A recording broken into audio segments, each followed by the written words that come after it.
Okay, so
inside.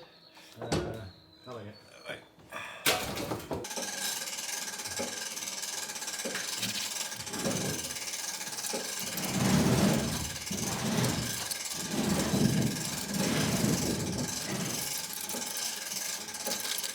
Okay, yeah, that's above the tie bar. Right, it's on the tie bar. Need to get back into that. Yeah? Yeah, that's just off the tie bar. Okay. And measures it.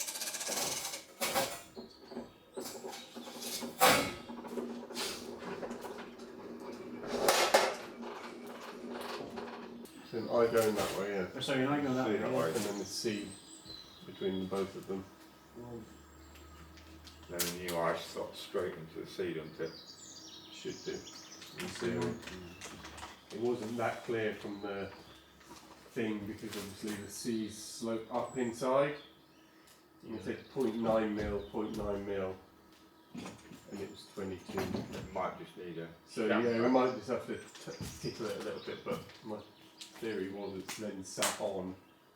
We're not cutting any fins away from any beams. So all the beams stay solid besides the couple of three holes.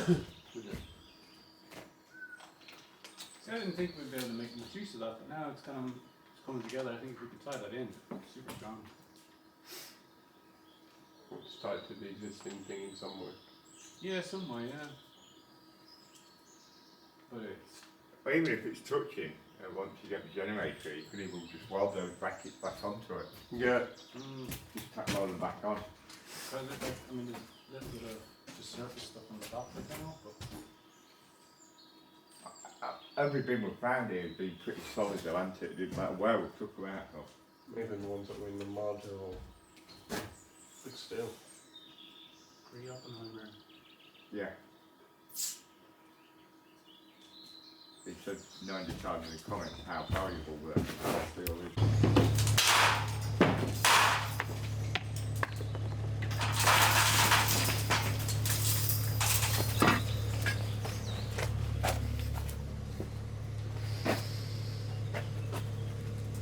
There's a twist on it. It's not straight, it's sort of.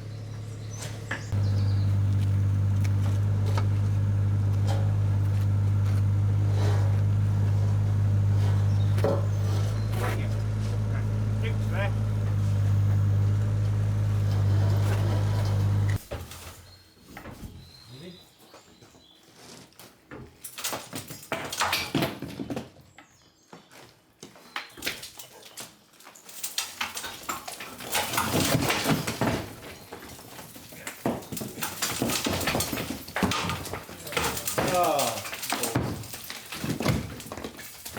Well, at least we tried.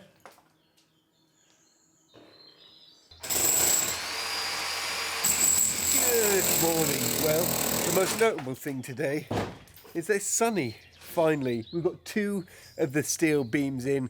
There's actually about 5 bits of steel going in this whole floor, but we can put 4 in now and the other few are on order. It's going pretty well.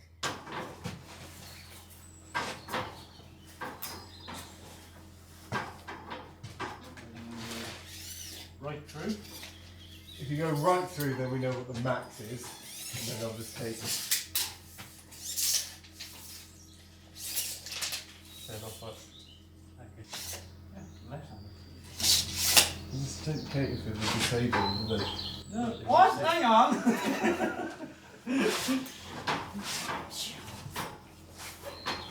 Einstein was left-handed. People say I'm not filling my diversity quota here, they're dead wrong. Irish and left-handed. Irish left-handed. We got a Nick, whatever category he falls under.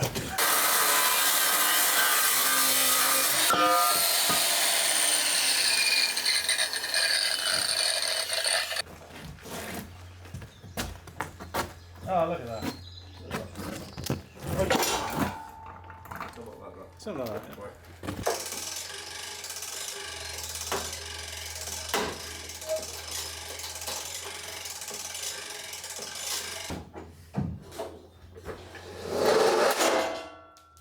Not going to get used to that in a hurry. Right.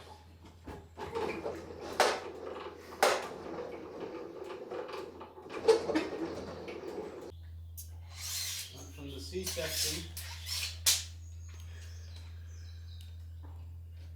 roughly the middle of that one's about 153.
Well, while Nick's busy cutting the wood for a little weekend project, let me explain the beam situation. So those of you that have been following for a while know we've got a C-section against the wall, a C-section against the wall, and 2 I-beams.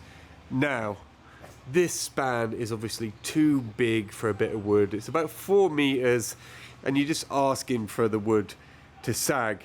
Obviously, we don't want to put any pressure on this lintel here, because not only is it holding up the wall above, it's also holding the big heavy granite balcony the other side.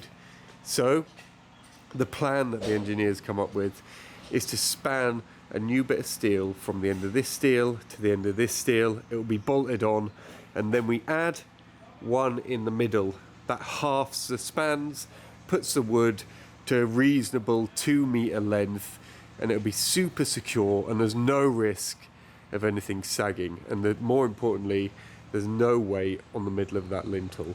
Now this is the first time we've really had to mess about with the spans. Obviously we've modernised the way the floors are going in. We've always just basically been copying what was there in terms of, you know, spans of wood. We've been taking old beams out, putting new beams in the hole, that sort of thing. This is the first time we've really had to mess about with it. Back in the day, I assume this would have been like any other old chateau floor where the quirk is, you know, it's all dipped over time and stuff, but, you know, as much as characterful as that is in a new build like this is kind of going to be, you want everything straight, and you want it to stay straight for as long as possible, you know? So, this should work. We've got to wait for this middle bit of steel. It's very specific bit of steel that fits the I-beams in, so it was a bit of a special order. So we've got to wait for that, and hopefully that arrives within the week. But once this headache's over, it's all up.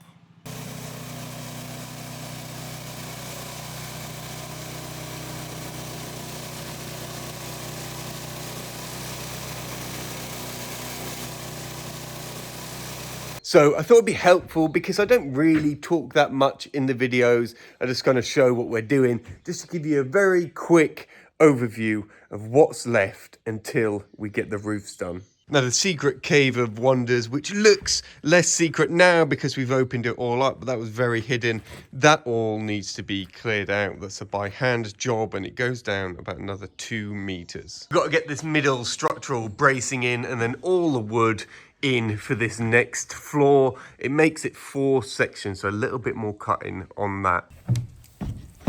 And the floor above that, so the one to do after we've got that, is this floor, and there should be less engineering because we think we can just push these beams together, so we haven't got that great span, and we shouldn't have to do any fancy engineering, but we'll see what happens when we properly get up to view this kind of lintel and stuff. Great room though, great view. And after that, there's one more floor. So on this side, there's one extra floor compared to all the other sides that we've tackled. And well, that can't be done until, I don't even want to say it because Nick has been badgering me to do this for months now.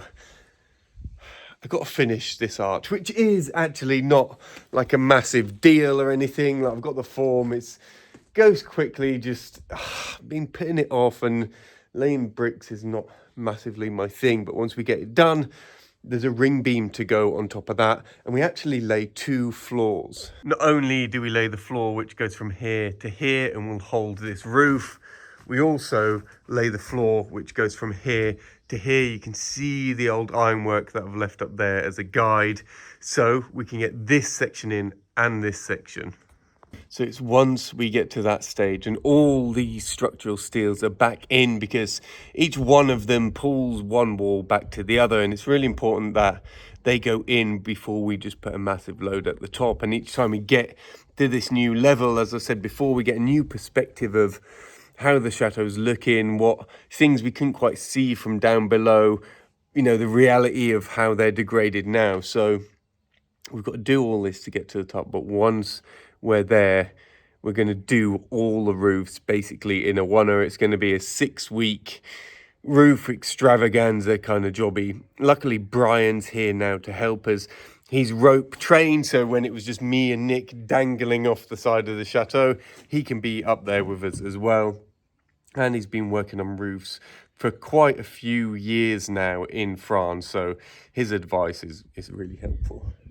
Yeah, it seems like a lot, but do you know what? The speed we're going, I think we're only looking at another 3 weeks before all these floors are in and we're starting the roofs. I've already got the wood for the roof, actually. It's sat at the builder's merchant, so there's really no excuses for not having all these roofs on by the end of summer, which just sounds...